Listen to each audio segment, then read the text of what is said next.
Welcome to Wishwell Farms, everybody. Today we are laying some plastic.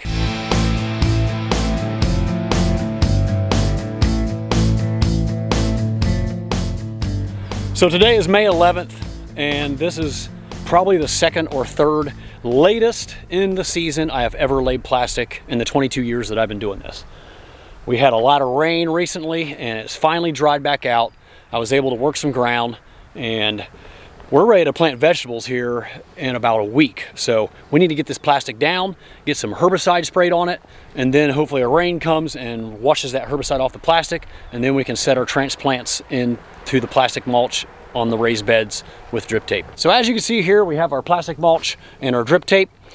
I'm getting ready to go up and get the tractor with the bed layer, the bed shaper, and I will show you how all this works. And we're gonna get about 44 rows in today. So as you can see, I have a worked up section here that's not worked there.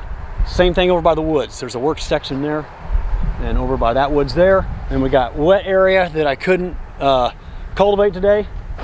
And then we're gonna lay some plastic here too. So normally I like the entire side of the field to be laid all together. It makes it easier for hooking up irrigation and just keeping first planting separate from second and third plantings. But today, you do what you gotta do.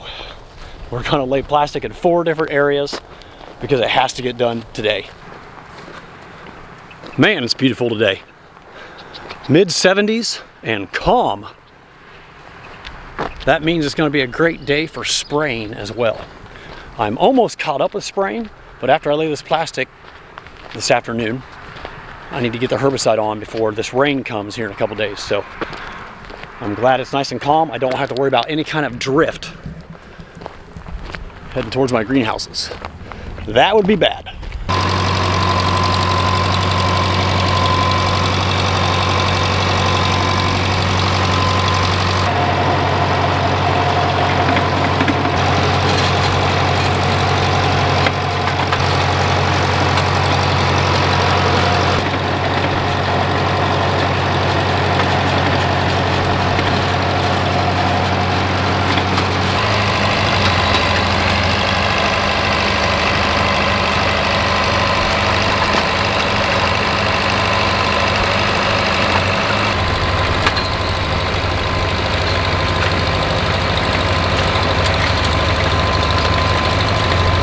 So at the beginning of each row, the first thing we do is put the row track device up on top of the plastic, and then the plastic underneath the 2 wheels, rubber wheels there. Then put a little bit of covered dirt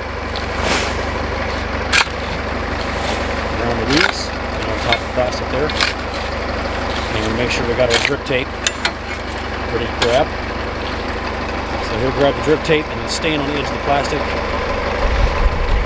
Now I'll get on the tractor and start moving. If he didn't stand there, when I start moving, it would just pull the plastic right off underneath the dirt where we buried it, and it would drag the drip tape with it too. So this ensures that it stays in place until we get these disc blades to put dirt on either side of the plastic and move it holds it in place, and then he can step off of it and meet me at the other end.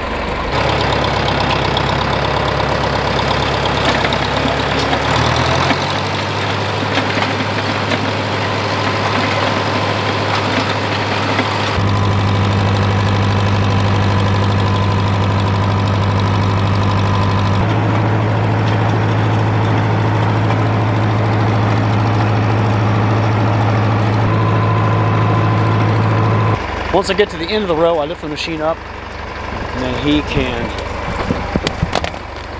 cut across it. Looks like we need some sharper scissors.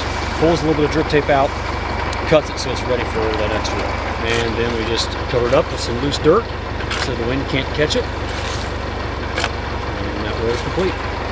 All right, this is the Rainflow 2550 mulch layer. It lays plastic mulch, it forms a raised bed, and it lays down a drip tape line for irrigation.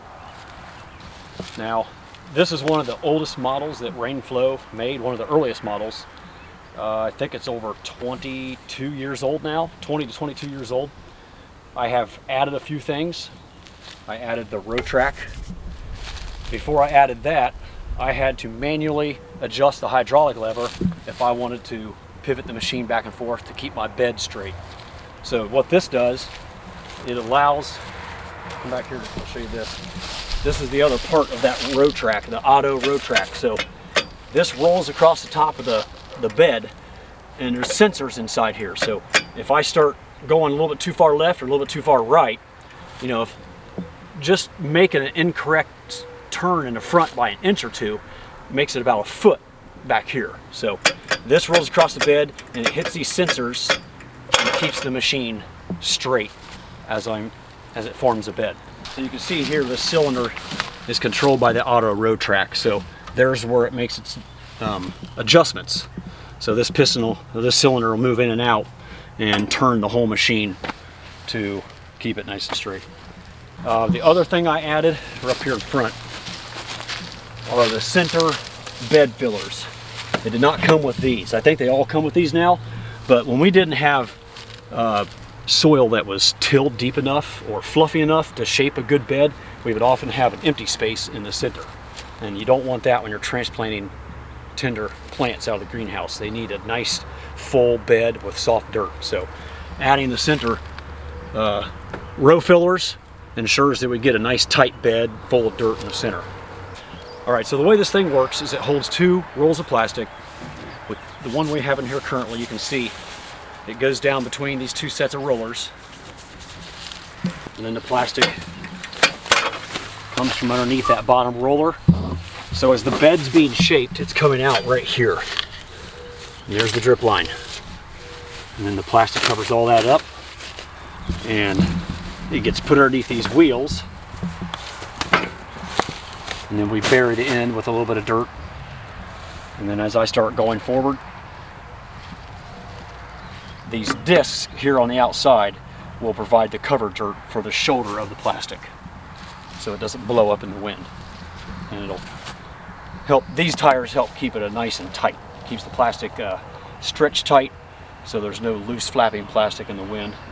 And that would also damage your vegetables, your tender transplants. You want that tight, you want that plastic tight over the bed of soil. So the discs are really important. They have a lot of adjustments. They can be tilled at different angles, in and out, to accommodate the kind of soil that you're working in. And these are just guards. If the guards weren't here, there would be soil thrown up on the bed from these cover discs. And you don't want that. You want the bed to be just plastic, not full of dirt, because then weeds could grow on it. So this just helps keep the dirt where it's supposed to be. And you can see there's all kinds of adjustments for moving things in and out, up and down, different angles, to get the right kind of bed that you need for your type of soil. So it's a great machine. It's worked great for us for, like I said, over 20 years. And you can see it's very old and rough looking and dirty because it's very dusty today. I also added the double drip attachment. So it came standard with just 1 roll, so we added the double drip attachment, and that allows us to lay 2 rows of drip tape underneath each row of plastic for crops like strawberries, lettuce, onions, beets, kale, spinach, lettuce, things like that. So that was a great addition. So that's about all there is to the Rainflow 2550.